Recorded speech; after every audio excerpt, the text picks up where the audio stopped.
Hi everybody and welcome. In this video I'm going to tell you how to install and set up the application for the LG XBOOM Go on iPhone.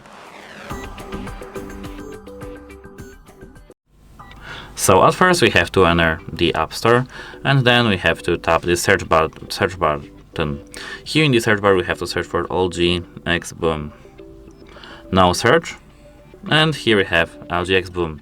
Here, if you have the Get button, you have to tap the Get button and then authorize yourself using the Face ID or Apple ID password.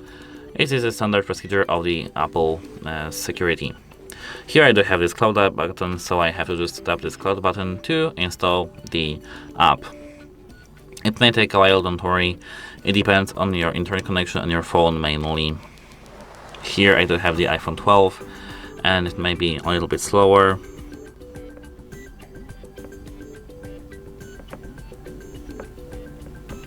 Now we have our app installed, we have the app open, and now I do recommend to be connected with your speaker before this whole process. Now we have to tap agree and start, and as you can see now we're connected. Settings, allow,